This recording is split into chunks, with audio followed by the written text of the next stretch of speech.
everyone, this is Neha. Welcome back to the channel. Hope you all are doing great.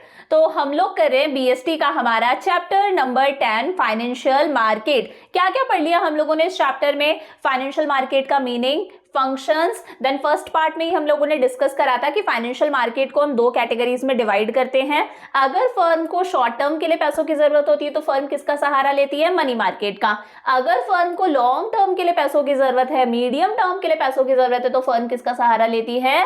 Capital market का। Then second part में हम लोगों ने discuss करा कि कैपिटल मार्केट को भी फर्दर दो कैटेगरीज में डिवाइड करते हैं, primary market and secondary market. सारे डिफरेंसेस देख लिए।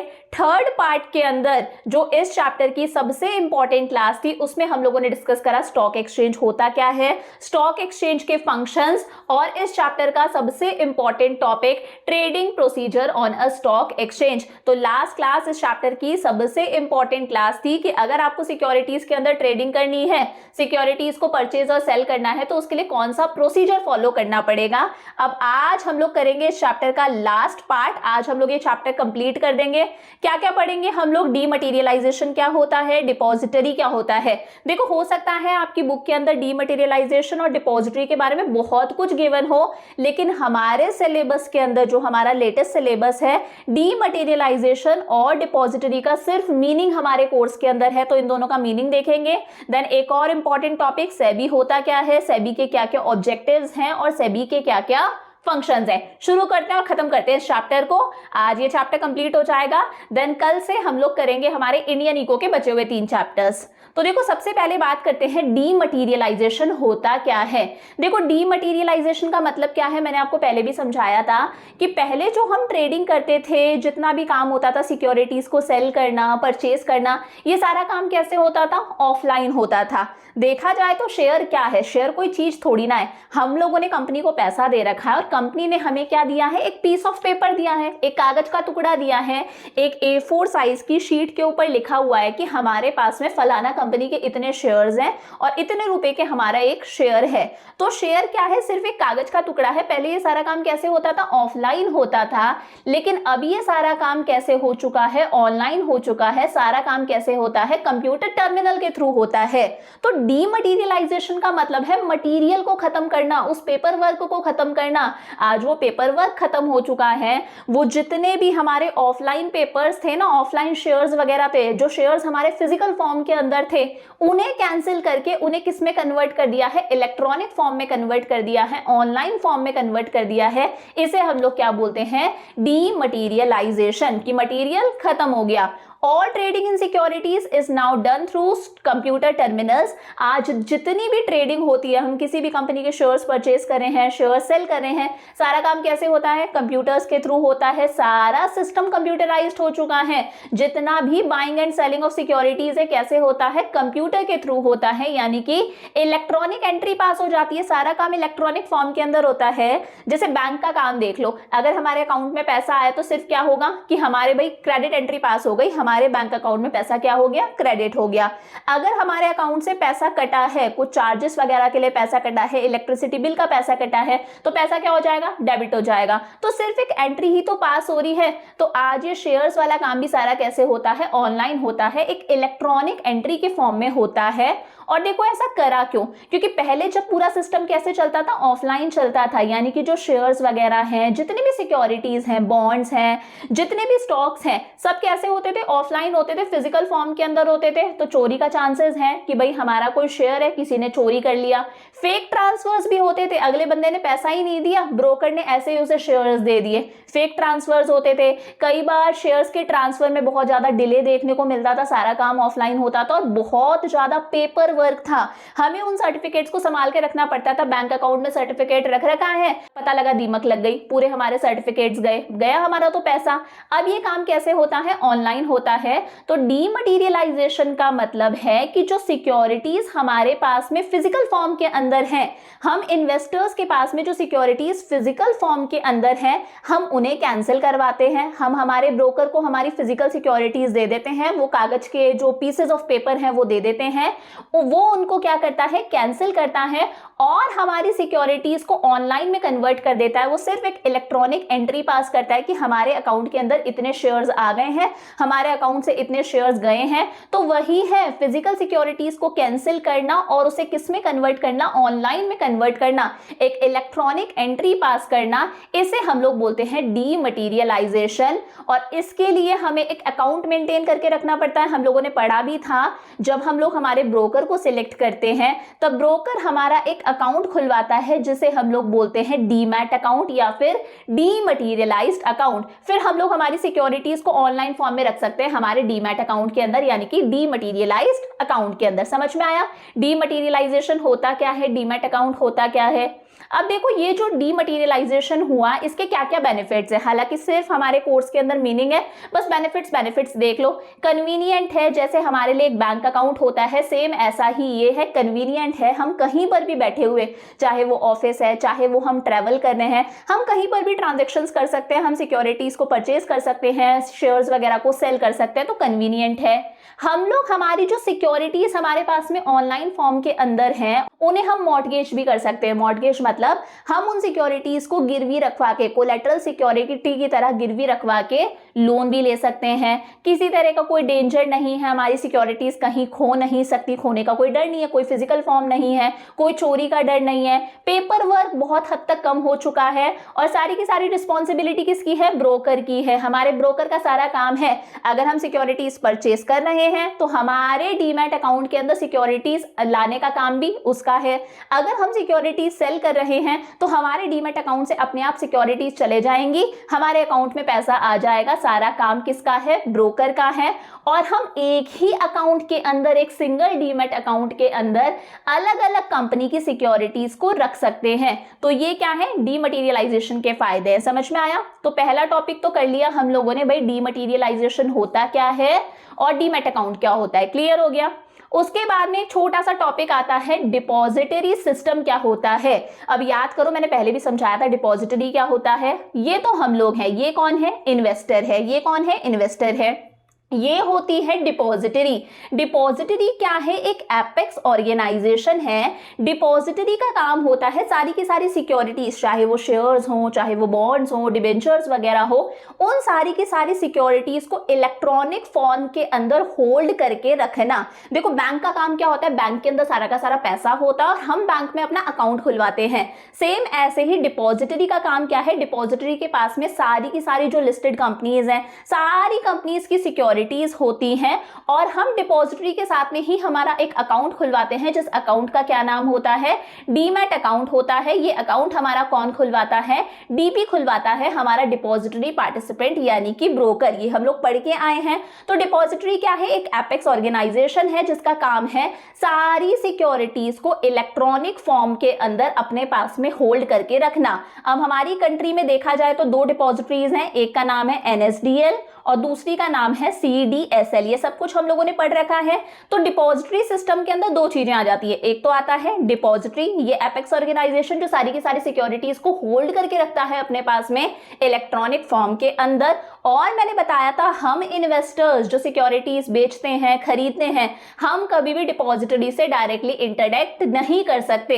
इसके लिए हमारे पास में एक क्या होता है, इंटरमीडियरी होता है, जिस इंटरमीडियरी को बोला जाता है डिपॉजिटरी पार्टिसिपेंट यानी कि डीपी टेक्निकल भाषा में। इसी को हम लोग क्या बोलते हैं, ब्रोकर। मैंने आपको एग्जांपल दिए थे ना, जीरोदा हो गया, एचडीएफसी सिक्योरिटीज हो गया, आईसीआईसीआई सिक्योरिटीज हो गया, मोतीलाल ओसवाल हो गया, ये सब क्या है, ब्रोकर्स हैं। इन्हीं को हम टेक्निकल भाषा में क्या बोलते हैं, डिपॉजिटरी पार्टिसिपेंट। तो इस डिपॉजिटरी सिस्टम में एक तो डिपॉजिटरी आती है, हमारा एपेक्स ऑर्गेनाइजेशन जो सिक्योरिटीज को होल्ड कर रखा है अपने पास में इलेक्ट्रॉनिक फॉर्म के अंदर, और दूसरा आता है डीपी डिपॉजिटरी पार्टिसिपेंट यानी कि हमारा हमारे स्टॉक ब्रोकर्स। तो सबसे पहले क्या है, डिपॉजिटरी है। डिपॉजिटरी क्या है, एक एपेक्स ऑर्गेनाइजेशन है, एक बैंक अकाउंट की तरह है, एक बैंक की तरह है। जिस तरह से बैंक के पास में सारा पैसा होता है उसी तरह से डिपॉजिटरी होती है। डिपॉजिटरी के पास में बहुत सारी सिक्योरिटीज होती हैं इलेक्ट्रॉनिक फॉर्म के अंदर। The securities are held in electronic form by a depository. हमारी कंट्री में दो डिपॉजिटरीज हैं, एक का नाम है एनएसडीएल और दूसरी का नाम है सीडीएसएल। एनएसडीएल की फुल फॉर्म क्या थी, नेशनल सिक्योरिटीज डिपॉजिटरी लिमिटेड, ये सब कुछ हम पढ़ के आए हैं। सीडीएसएल की फुल फॉर्म क्या है, सेंट्रल डिपॉजिटरी सर्विसेज लिमिटेड। याद करो मैंने बताया था एनएसडीएल के लिए, एनएसडीएल कैसे फॉर्म हुआ है, ये जॉइंट वेंचर है। किसका जॉइंट वेंचर है, आईडीबीआई, ये पूछा नहीं जाएगा, industrial development bank of India. दूसरा है हमारा UTI, unit trust of India, जिसे हम आज की डेट में एक्सिस बैंक बोलते हैं। और एक इसके साथ में हो गया हमारा नेशनल स्टॉक एक्सचेंज एनएसई। तो ये क्या है, ये इन तीनों का ही जॉइंट वेंचर है। एनएसडीएल क्या है, इन तीनों का जॉइंट वेंचर है। और सीडीएसएल को कौन प्रमोट करता है, बीएसई, हमारा बॉम्बे स्टॉक एक्सचेंज। हमारी कंट्री में कुल मिला के 23 स्टॉक एक्सचेंजेस हैं, लेकिन जो दो मेन स्टॉक एक्सचेंजेस हैं, बड़े स्टॉक एक्सचेंजेस हैं, वो कौन कौन से हैं, एनएसई नेशनल स्टॉक एक्सचेंज और बीएसई बॉम्बे स्टॉक एक्सचेंज। तो हमारी कंट्री में दो डिपॉजिटरीज हैं। हम लोग जो इन्वेस्टर्स हैं वो डायरेक्टली डिपॉजिटरी के साथ में कोई डायरेक्ट कॉन्टैक्ट नहीं रख सकते। इसके लिए हमारे बीच में एक इंटरमीडियरी होता है जिसे हम बोलते हैं डीपी, यानी कि डिपॉजिटरी पार्टिसिपेंट। ये कौन होते हैं, हमारे ब्रोकर्स होते हैं। पहली चीज क्लियर है। दूसरा क्या था इसके अंदर, डिपॉजिटरी पार्टिसिपेंट। हमारी डिपॉजिटरी के ही एजेंट्स को हम लोग क्या बोल देते हैं, डिपॉजिटरी पार्टिसिपेंट बोल देते हैं। हम लोग इन्वेस्टर्स डायरेक्टली डिपॉजिटरी के साथ में इंटरेक्ट नहीं कर सकते, इसलिए हमारे बीच में कौन आ जाता है, डीपी आ जाता है, डिपॉजिटरी पार्टिसिपेंट आ जाता है। अब ये जो डिपॉजिटरी पार्टिसिपेंट है, ये मैंने क्या बताया था, हमारा ब्रोकर होता है, जो कि आज की डेट में क्या है, सिर्फ एक एप्लीकेशन है। आपको मोबाइल में सिर्फ एक एप्लीकेशन डाउनलोड करनी है। तो ये डीपी का काम बैंक्स कर सकते हैं, जैसे एचडीएफसी सिक्योरिटीज हो गया, जैसे आईसीआई सिक्योरिटीज हो गया, तो बैंक्स डीपी का काम कर रहे हैं। स्टॉक ब्रोकर्स हो सकते हैं, ये जो ब्रोकर्स हैं ये इंडिविजुअल्स भी हो सकते हैं, पार्टनरशिप के अंदर भी हो सकते हैं, कोई कंपनी भी हो सकती है। बहुत सारे फाइनेंशियल इंस्टीट्यूशंस हैं जो इस डिपॉजिटरी पार्टिसिपेंट का काम करते हैं। तो ये लोग डिपॉजिटरी पार्टिसिपेंट का काम करते हैं और ये जो डीपी होते हैं ये सेबी के रजिस्टर्ड डीपी होने चाहिए, यानी कि ये SEBI securities and exchange board of India के अंदर रजिस्टर्ड होने चाहिए। क्लियर है। तो दो चीजें हम लोगों ने कर ली कि डीमैटेरियलाइजेशन क्या होता है, डीमैट अकाउंट क्या होता है, और डिपॉजिटरी सिस्टम क्या होता है। इसमें एक होती है हमारी डिपॉजिटरी एपेक्स ऑर्गेनाइजेशन, और हम लोग डायरेक्टली डिपॉजिटरी से लिंक नहीं कर सकते, कांटेक्ट नहीं कर सकते। इसके लिए बीच में इंटरमीडियरीज होते हैं जिसे हम बोलते हैं डिपॉजिटरी पार्टिसिपेंट। क्लियर है। इतना हमारे कोर्स में पूछा जाएगा, इससे ज्यादा नहीं पूछा जाएगा। अब देखो छोटी सी बात बताती हूं, स्टॉक एक्सचेंज इंडाइसेस, सिर्फ मतलब पता होना चाहिए, यहां से कोई क्वेश्चन नहीं बनता। स्टॉक एक्सचेंज इंडाइसेस होता क्या है, देखो आप लोगों ने दो वर्ड सुने होंगे, एक होता है सेंसेक्स और दूसरा होता है निफ्टी। सुनते हैं ना हम लोग, सेंसेक्स इतने पॉइंट से ऊपर गया, इतने पॉइंट से नीचे आ गया। तो ये सेंसेक्स और निफ्टी होता क्या है, देखो हमें पता है हमारी कंट्री में कितने स्टॉक एक्सचेंजेस हैं, 23 स्टॉक एक्सचेंजेस हैं, और दो सबसे बड़े स्टॉक एक्सचेंजेस कौन कौन से हैं, एक तो है BSE Bombay stock exchange. Bombay stock exchange तो एशिया का सबसे मतलब पुराना, सबसे पहला स्टॉक एक्सचेंज है, और एक है एनएसई जिसका नाम है नेशनल स्टॉक एक्सचेंज। अब हमें पता है अगर किसी कंपनी को अपनी सिक्योरिटीज को सेकेंडरी मार्केट के अंदर ट्रेडिंग करवानी है, स्टॉक एक्सचेंज में ट्रेडिंग करवानी है, हम लोगों ने पढ़ा था ना, अगर कंपनीज को स्टॉक एक्सचेंज के अंदर ट्रेडिंग करवानी है कि हम लोग सिक्योरिटीज को परचेज भी कर सके, सेल भी कर सके, तो कंपनीज के लिए जरूरी होता है कि कंपनी की जो सिक्योरिटीज हैं, जो शेयर्स है, बॉन्ड्स है, डिबेंचर्स वगैरह हैं, वो इन स्टॉक एक्सचेंजेस में क्या हो, लिस्टेड हो, यानी कि रजिस्टर्ड हो।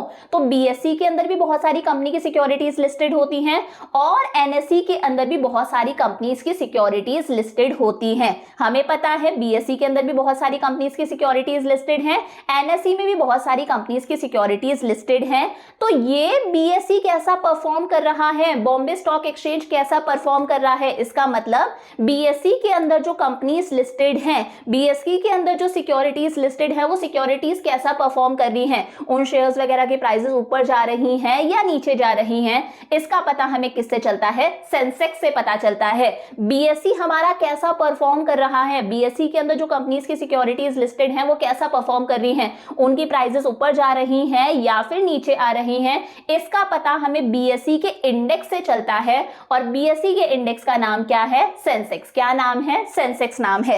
इसका पता देखो कैसे चलता है, बीएसई के अंदर बहुत सारी कंपनी की सिक्योरिटीज लिस्टेड हैं, तो हम क्या करते हैं, बीएसई के अंदर जो टॉप 30 कंपनीज है ना, बीएसई के अंदर बहुत सारी कंपनी की सिक्योरिटीज लिस्टेड हैं, हम टॉप 30 कंपनी के स्टॉक्स देखते हैं। जो टॉप 30 कंपनी है, अब ये टॉप 30 कोई फिक्स नहीं है, आज कुछ और कंपनीज टॉप 30 में आती हैं, कल हो सकता है कोई दूसरी कंपनी टॉप 30 के अंदर आए, ये पोजीशन चेंज होती रहती है कंपनी के प्रॉफिट्स वगैरह के अकॉर्डिंग, कंपनी की फाइनेंशियल पोजीशन के अकॉर्डिंग। तो हम देखते हैं बीएसई के अंदर जो टॉप 30 कंपनीज हैं उनके शेयर्स की प्राइसेस को हम देखते हैं। अगर उन टॉप 30 कंपनीज के शेयर्स की प्राइसेस इंक्रीज हो रही है, मतलब बीएसई अच्छा परफॉर्म कर रहा है, तो हम बोल देंगे भाई सेंसेक्स इतने पॉइंट से ऊपर गया हमारा। अगर ये टॉप 30 कंपनीज के शेयर्स की प्राइसेस डाउन जा रही हैं, तो हम बोलेंगे बीएसई अच्छा परफॉर्म नहीं कर रहा, मतलब सेंसेक्स हमारा डाउन गया। तो मेन बात यहां पर क्या याद रखनी है कि बीएसई का इंडेक्स को हम क्या बोलते हैं, सेंसेक्स बोलते हैं। कैसे पता चलता है, जितने भी शेयर्स लिस्टेड हैं हम टॉप 30 स्टॉक्स को देखते हैं, टॉप 30 स्टॉक्स की प्राइसेस ऊपर गई तो सेंसेक्स ऊपर गया, टॉप 30 स्टॉक्स की प्राइसेस नीचे गई तो हम बोल देंगे सेंसेक्स नीचे आ गया। क्लियर है। दूसरा स्टॉक एक्सचेंज कौन सा है हमारा, एनएसई, जिसे हम बोलते हैं नेशनल स्टॉक एक्सचेंज। अब एनएसई कैसा परफॉर्म कर रहा है, एनएसई के अंदर भी बहुत सारी कंपनी के सिक्योरिटीज लिस्टेड है, एनएसई कैसा परफॉर्म कर रहा है इसका पता चलता है हमें एनएसई के इंडेक्स से, और एनएसई के इंडेक्स को हम लोग बोलते हैं निफ्टी। याद कैसे रहेगा, N for national stock exchange और एन फॉर निफ्टी, तो ये एनएन वाले साथ में और दूसरा वाला समझ जाना बीएसई का क्या हो गया, सेंसेक्स हो गया। तो एनएसई कैसा परफॉर्म कर रहा है इसका पता हमें कैसे चलता है, निफ्टी से पता चलता है। हमें पता है एनएसई के अंदर भी बहुत सारी कंपनी की सिक्योरिटीज लिस्टेड हैं, तो एनएसई में जितने भी स्टॉक्स लिस्टेड हैं, जितने भी शेयर्स लिस्टेड है ना, हम 50% की स्टॉक्स को ले लेते हैं। जो भी टॉप कंपनीज है ना, जो भी टॉप शेयर्स हैं, उनके भी 50% शेयर्स को हम लेते हैं। क्या समझे, जितने भी की स्टॉक्स हैं एनएसटी में लिस्टेड, एनएसई में जितने भी मेन कंपनीज लिस्टेड हैं उसके भी 50% शेयर्स को हम लेते हैं और उनके प्राइसेस को देखते हैं। अगर ये 50% की प्राइसेस ऊपर जा रही हैं तो हम बोलेंगे निफ्टी जो है वो इतने पॉइंट से ऊपर गया। अगर ये 50% स्टॉक्स की प्राइसेस नीचे जा रही हैं तो हम बोल देंगे निफ्टी इतने पॉइंट से डाउन गया। तो मेन बात क्या याद रखोगे कि बीएसई के स्टॉक एक्सचेंज का नाम है सेंसेक्स और एनएसई के स्टॉक एक्सचेंज का नाम है निफ्टी। क्लियर हो गया। एक छोटा सा टॉपिक और, डीम्यूचुअलाइजेशन क्या होता है। हालांकि यहां से भी क्वेश्चन नहीं बनता, बट फिर भी थोड़ा थोड़ा हमें पता होना चाहिए। देखो डीम्यूचुअलाइजेशन क्या होता है, पहले के टाइम पर स्टॉक ब्रोकर्स की बहुत ज्यादा चलती थी, पहले के टाइम पर ब्रोकर्स की बहुत ज्यादा चलती थी। ब्रोकर जानते हो ना, जो आज की डेट में एप्लीकेशन है, पहले के टाइम पर यही ब्रोकर्स क्या थे, इंडिविजुअल्स थे। पार्टनरशिप के अंदर ब्रोकर्स बन गए, कंपनीज जो है वो ब्रोकर का काम करती थी। तो पहले के टाइम पर ब्रोकर्स की बहुत ज्यादा चलती थी और ये ब्रोकर्स ही स्टॉक एक्सचेंज को, ये पूरा का पूरा जो स्टॉक मार्केट है, शेयर बाजार है, बीएसई है, एनएसई है हमारा, इसे कंट्रोल करने की कोशिश करते थे, खुद ही इसे पूरा का पूरा मैनेज करते थे, खुद ही इसे ओन करते थे। सारी किसकी चलती थी, सिर्फ इन ब्रोकर्स की चलती थी और ये ब्रोकर्स अपने फायदे के बारे में सोचते थे। अगर आपने ये मूवी देखी है ना स्कैम 1992, तो आप थोड़ा सा रिलेट कर पाओगे कि किस तरह से ब्रोकर्स अपनी चलाते हैं, किस तरह से ब्रोकर्स शेयर्स की प्राइसेस को मैनिपुलेट करने की कोशिश करते हैं, उसकी प्राइसेस को कभी इंक्रीज करने की कोशिश कर रहे हैं, कभी डिक्रीज करने की कोशिश कर रहे हैं। तो ये ब्रोकर्स अपनी चलाते थे और इसी की वजह से कई बार ब्रोकर्स और जो ब्रोकर्स के क्लाइंट्स होते हैं, ब्रोकर्स के क्लाइंट्स कौन होते हैं, हम लोग होते हैं इन्वेस्टर्स, हम लोगों में आपस में लड़ाइयां भी हो जाती थी, कॉन्फ्लिक्ट्स भी हो जाते थे। तो इस प्रॉब्लम को सॉल्व करने के लिए सरकार ने क्या करा, स्टॉक एक्सचेंज का डीम्यूचुअलाइजेशन करा। डीम्यूचुअलाइजेशन मतलब आज स्टॉक ब्रोकर्स अलग हैं, ब्रोकर्स अलग हैं, हमारे स्टॉक एक्सचेंजेस अलग हैं, बीएसई अलग है, एनएसई अलग है और ब्रोकर्स अलग हैं। आज ब्रोकर्स जो है वो स्टॉक एक्सचेंज को कंट्रोल नहीं कर सकते, रेगुलेट नहीं कर सकते, मैनिपुलेट नहीं कर सकते, मैनेज नहीं कर सकते। सेपरेशन हो चुका है, ब्रोकर्स की ओनरशिप अलग है, ब्रोकर्स का कंट्रोल अलग है, स्टॉक एक्सचेंज अलग है। स्टॉक एक्सचेंज को कोई रेगुलेट नहीं कर सकता, कोई कंट्रोल नहीं कर सकता, कोई मैनिपुलेट नहीं कर सकता। ब्रोकर्स को क्या करना है, ब्रोकर्स को अपने क्लाइंट्स की सुननी है, हम लोगों की सुननी है। हम लोगों ने बोला हमें शेयर्स खरीदने हैं तो ब्रोकर हमें शेयर्स परचेज करवाएगा। हम लोगों ने बोला हमें शेयर्स को सेल करना है तो ब्रोकर हमारे शेयर्स को सेल करवाएगा। ब्रोकर जो है वो स्टॉक एक्सचेंज को आज कंट्रोल नहीं कर सकता। सिर्फ इस कॉन्सेप्ट को क्या बोलते हैं, डीम्यूचुअलाइजेशन। सिर्फ एक बार रीडिंग लगा लेना, ठीक है। तो मोटा मोटा अभी तक का क्या याद रखना है कि डीमटेरियलाइजेशन होता क्या है। एक तो ये वाली स्लाइड, उसके बाद में डिपॉजिटरी सिस्टम में एक डिपॉजिटरी आती है, उसका मीनिंग, और डिपॉजिटरी पार्टिसिपेंट का मतलब। यहां पर सिर्फ इतना याद रखना, बीएससी के इंडेक्स को हम लोग बोलते हैं सेंसेक्स, एनएससी के इंडेक्स को हम लोग बोलते हैं निफ्टी। क्लियर है। अब आ जाओ भाई मेन टॉपिक पर, सेबी। सेबी मतलब securities and exchange board of India. देखो मैं हमेशा क्या बताती हूँ, सारे के सारे कमर्शियल बैंक्स का पापा कौन है, आरबीआई है। जब हम एग्रीकल्चर क्रेडिट की बात करते हैं तो एग्रीकल्चर क्रेडिट का पापा कौन है, नाबार्ड है। उसी तरह से जब हम स्टॉक मार्केट की बात करते हैं, जब हम शेयर बाजार की बात करते हैं, सिक्योरिटीज की बात करते हैं, तो इस शेयर मार्केट का पापा कौन है, सेबी है। Securities and exchange board of India हमारी गवर्नमेंट की ही एक बॉडी है, हमारी सरकार की ही एक बॉडी है जिसका काम है इस शेयर मार्केट, स्टॉक एक्सचेंज, पूरे के पूरे शेयर बाजार को कंट्रोल करना, रेगुलेट करना, मॉनिटर करना, और ये मेक श्योर करके रखना कि हम जो इन्वेस्टर्स हैं हमारा इंटरेस्ट हमेशा प्रोटेक्ट होना चाहिए। हम लोग जो पैसा लगा रहे हैं, हम लोग जो पैसा इन्वेस्ट कर रहे हैं ना, वो पैसा सेव रहना चाहिए। हमारे ट्रांजेक्शन्स की सेफ्टी मेंटेन करके रखना, भाई हमें सेफ्टी देना। अगर हम शेयर बाजार में पैसा नहीं लगाएंगे, अगर हम शेयर्स वगैरह नहीं खरीदेंगे तो कंपनी पैसा कहां से रेस करेगी। कंपनी अपने शेयर्स इशू करती है, हम उन चीजों में पैसा लगाते हैं तो तभी तो कंपनी के पास में पैसा आता है, तभी हमारी कंट्री का जीडीपी बढ़ेगा, इकोनॉमिक ग्रोथ होगी। अगर हम लोगों ने शेयर्स में पैसा लगाना बंद कर दिया तो कंपनीज पैसा रेज नहीं कर पाएंगी, हमारी इकोनॉमिक ग्रोथ डाउन जाएगी, हमारा जीडीपी डाउन जाएगा। तो ये जो सेबी है वो हमारे इंटरेस्ट को प्रोटेक्ट करता है, पूरे स्टॉक मार्केट को कंट्रोल करता है, मैनेज करता है, रेगुलेट करता है। फुल फॉर्म याद रहेगी, securities and exchange board of India. तो देखो ये जो securities and exchange board of India है, ये कब सेटअप हुआ था, याद रखना 1988 के अंदर। कब सेटअप हुआ, 1988 के अंदर सेटअप हुआ। इसका काम क्या है कि एक तो स्टॉक मार्केट के अंदर एक ऑर्डर बना रहे, काम सिस्टमैटिक तरीके से हो, मक्खन तरीके से हो। स्टॉक मार्केट का हेल्दी डेवलपमेंट होना चाहिए कि लोग एनकरेज हों, शेयर मार्केट में पैसा लगाएं, हम इन्वेस्टर शेयर मार्केट में पैसा लगाएं, हमारा स्टॉक मार्केट का एक हेल्दी डेवलपमेंट होना चाहिए। बट देखो शुरुआती के अंदर सेबी कब स्टैब्लिश हुआ, 1988 के अंदर। शुरुआती में जो सेबी था ये हमारे स्टॉक मार्केट को पूरी तरह से कंट्रोल नहीं कर पा रहा था, अपना कंप्लीट कंट्रोल नहीं जमा पा रहा था स्टॉक मार्केट के ऊपर। सेबी का काम सिर्फ किसका था, एक वॉचडॉग का काम था। वॉचडॉग मतलब सेबी जो था वो सारे के सारे ट्रांजैक्शंस को ऑब्जर्व करता था, सिक्योरिटीज बेची जा रही है, खरीदी जा रही है, सिर्फ उन्हें ऑब्जर्व करता था, एक वॉचडॉग का काम था। सेबी जो है वो पूरे स्टॉक मार्केट को अच्छे से कंट्रोल नहीं कर पा रहा था, रेगुलेट नहीं कर पा रहा था। इसीलिए 4 साल बाद में 1992 के अंदर, मई 1992 के अंदर सेबी को एक लीगल स्टेटस दिया गया। इसी securities and exchange board of India को एक लीगल स्टेटस दिया गया, यानी कि आज सेबी क्या है, एक कॉर्पोरेट बॉडी है, एक कंपनी की तरह एग्जिस्ट करता है। कंपनी क्या होता है, एक आर्टिफिशियल पर्सन है ना। कंपनी अपने नाम पर केस भी फाइल कर सकती है, कोई कंपनी पर भी केस फाइल कर सकता है। कंपनी एक आर्टिफिशियल पर्सन है, कंपनी की आइडेंटिटी और उसके ओनर्स की आइडेंटिटी एकदम अलग होती है, उसके बोर्ड ऑफ डायरेक्टर्स की आइडेंटिटी अलग है, कंपनी की आइडेंटिटी अलग है। तो आज सेबी भी क्या है, 1992 से सेबी भी क्या है, एक सेपरेट लीगल बॉडी है। इसकी क्या है, एक कॉर्पोरेट बॉडी है, यानी कि कंपनी की तरह है, सेपरेट लीगल एग्जिस्टेंस है। यहां पर लिखा है देखो, सेपरेट लीगल एग्जिस्टेंस है, परपीचुअल सक्सेशन है। चाहे कोई मेंबर आए सेबी का, चाहे कोई मेंबर जाए, चाहे कोई मेंबर पागल हो या फिर दिवालिया हो जाए, इन डेट हो जाए, पैसे की कमी आ जाए, चाहे किसी मेंबर की डेथ हो जाए, सेबी का परपीचुअल सक्सेशन है। सेबी हमारा चलता जाएगा, कभी खत्म नहीं होगा। तो आज सेबी का काम क्या है, पूरे स्टॉक मार्केट को कंट्रोल करना, ऑर्डर मेंटेन करके चलना, स्टॉक मार्केट का हेल्दी डेवलपमेंट हो, ये किसका काम है, सेबी का काम है। समझ में आया। तो देखो ये जो सेबी है ये क्यों सेटअप हुआ है, इसके क्या ऑब्जेक्टिव्स हैं, क्या इसका मकसद है।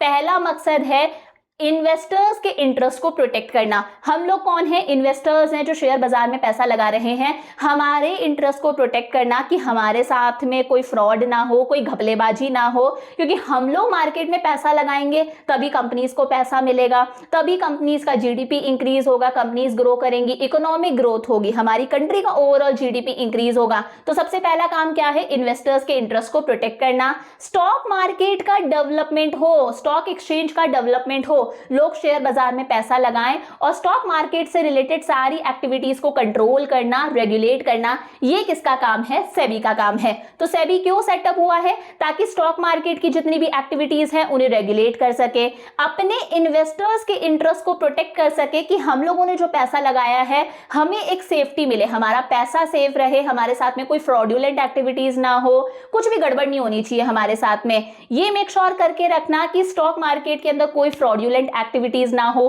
कोई भी गलत प्रैक्टिसेस ना हो, कोई घपलेबाजी ना हो। To regulate and develop a code of conduct, बीच में जितने भी इंटरमीडियरीज है ना, जैसे ब्रोकर्स वगैरह हैं, अंडरराइटर्स है, अंडरराइटर्स क्या करते हैं? कंपनी के शेयर्स को एक साथ खरीद लेते हैं और फिर इंडिविजुअली इन्वेस्टर्स को उन शेयर्स को सेल करते हैं। तो ये जितने भी इंटरमीडियरीज हैं इन्हें कंट्रोल करना, इन्हें रेगुलेट करना, इनके लिए कोड ऑफ कंडक्ट सेट करना कि भाई साहब आपको इस तरह से काम करना है, ये किसका ऑब्जेक्टिव है? सेबी का ऑब्जेक्टिव है। ठीक है, ये बात तो क्लियर है। अब आ जाओ भाई मेन मुद्दे पर कि सेबी के क्या क्या फंक्शंस है। तो देखो सेबी के बहुत सारे फंक्शंस है, securities and exchange board of India के बहुत सारे फंक्शंस हैं। इन फंक्शंस को हम लोगों ने 3 कैटेगरीज में डिवाइड कर लिया। तो 3 फंक्शंस है।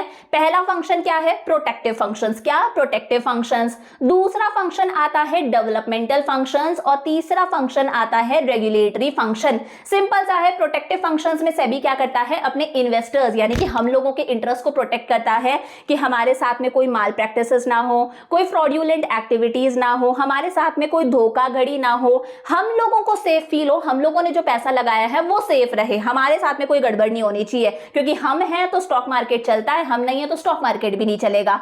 सेकंड है डेवलपमेंटल फंक्शंस की स्टॉक एक्सचेंज का डेवलपमेंट हो, हमारे स्टॉक मार्केट आगे बढ़े, इसका डेवलपमेंट हो। जैसे पहले सारी चीजें ऑफलाइन होती थी तो ट्रांजैक्शंस कम होते थे, अब सेबी ने सारी चीजों को क्या कर दिया है? ऑनलाइन कर दिया, तो ट्रांजैक्शंस इंक्रीज हो गए हैं। और लास्ट है स्टॉक मार्केट को रेगुलेट करना यानी कि कंट्रोल करना, ब्रोकर्स को भी कंट्रोल करना। कभी भी जो सेबी है वो ऑडिटिंग कर सकता है, बीएसई एनएसई की अच्छे से चेकिंग कर सकता है। तो पूरे स्टॉक मार्केट को रेगुलेट करना, कंट्रोल करना, ये किसका काम है? सेबी का।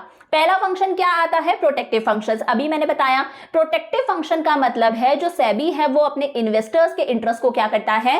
प्रोटेक्ट करता है। कैसे? पहली बात तो सेबी क्या करता है? प्राइस रिगिंग को चेक करता है। अच्छा देखो प्राइस रिगिंग क्या होता है? मान लो मैंने किसी कंपनी के शेयर्स ले रखे हैं, मैंने किसी कंपनी के 500 शेयर्स ले रखे हैं और हर शेयर मैंने कितने में लिया है? 100 रुपए में लिया है। मैंने किसी कंपनी के 500 शेयर्स खरीदे हैं, हर शेयर मेरा कितने का है? 100 रुपीज का है, मतलब मैंने कुल मिला के 50,000 रुपए इन्वेस्ट कर रखे हैं। अब मैं चाहती हूं कि यार जो शेयर मैंने 100 रुपए का खरीदा था वो शेयर की प्राइसेस इंक्रीज होके कितने का हो जाए? 200 का हो जाए। अगर शेयर 200 का हो जाएगा तो जो 50,000 मैंने लगा रखे हैं वो 50,000 1 लाख रुपए बन जाएंगे, सीधी सी बात है।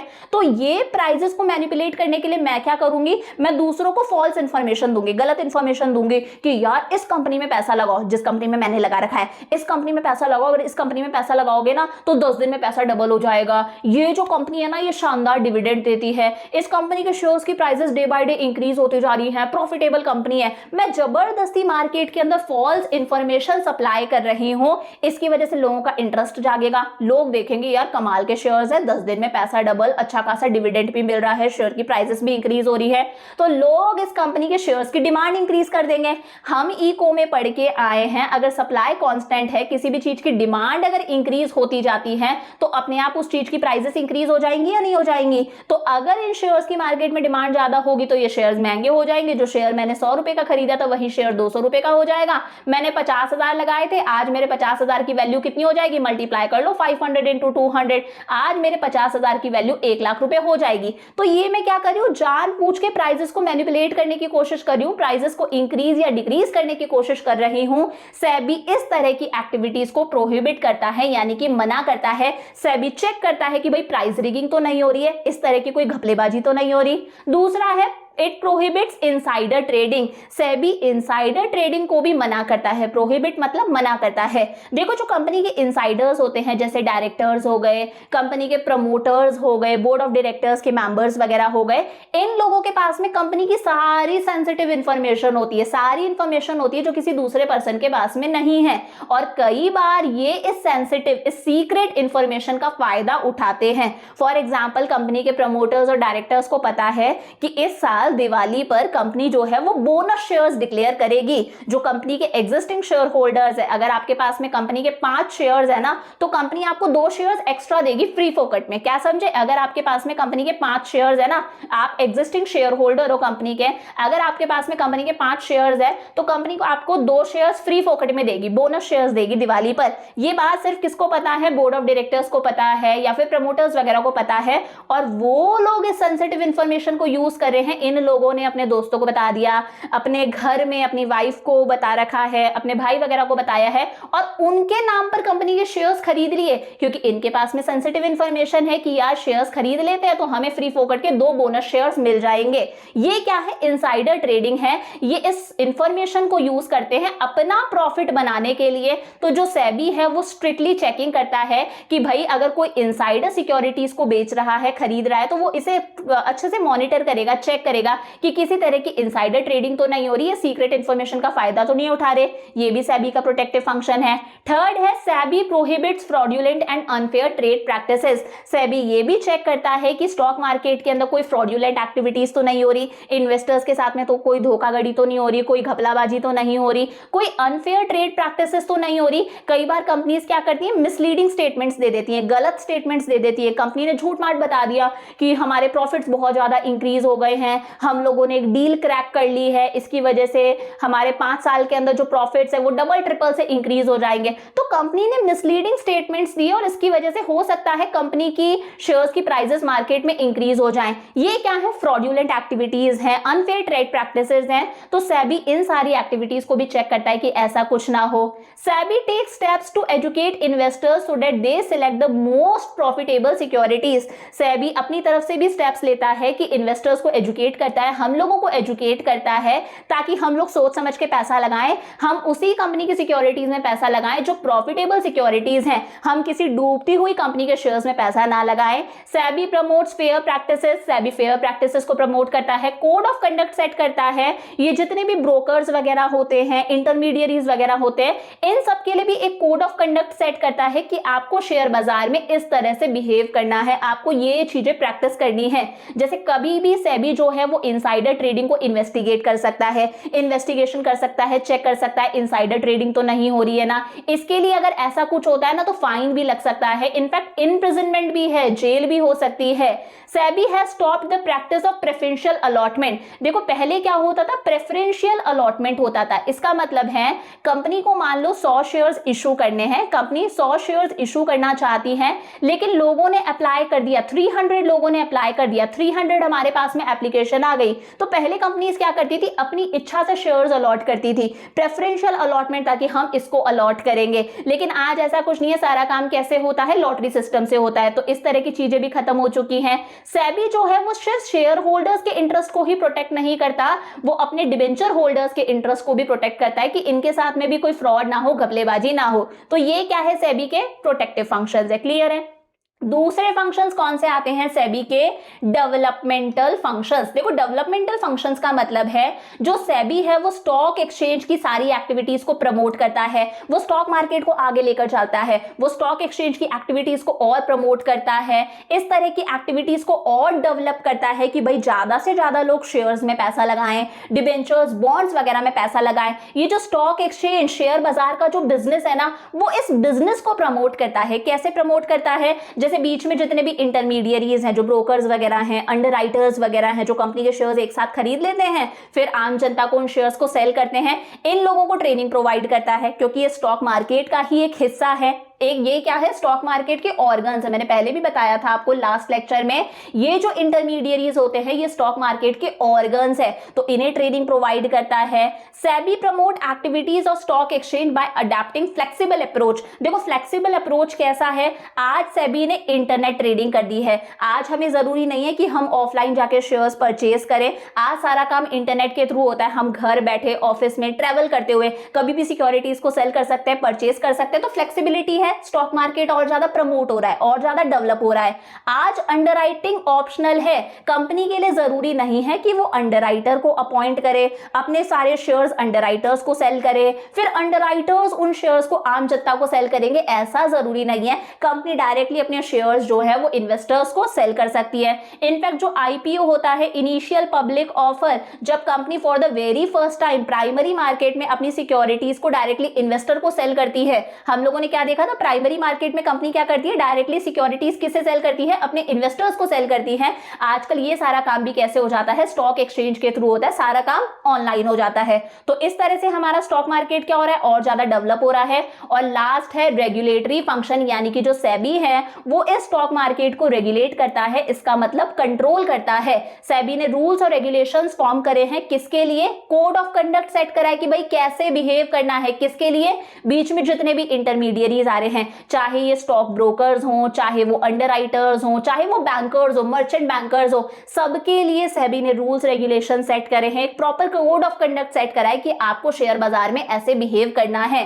सेबी जो है, मैंने बताया जो भी स्टॉक ब्रोकर्स है वो सेबी के रजिस्टर्ड ब्रोकर्स होने चाहिए, तो सेबी इन सब का रजिस्ट्रेशन करता है। जितने भी स्टॉक ब्रोकर्स है ना, इंटरमीडिएरीज है, स्टॉक ब्रोकर्स हो गए, और भी ब्रोकर्स होते हैं, सब ब्रोकर्स हो गए, जितने भी ट्रस्टीज हैं, शेयर ट्रांसफर एजेंट्स है जिनका काम है शेयर्स को ट्रांसफर करना, ये जो बैंक्स वगैरह है, मर्चेंट बैंकर्स वगैरह हैं, इन सब का रजिस्ट्रेशन का काम भी किसका है, सेबी का है। और सेबी इन सब की एक्टिविटीज को क्या करता है, रेगुलेट करता है, मॉनिटर करता है, अच्छे से चेक करता है, कंट्रोल कर सकता है।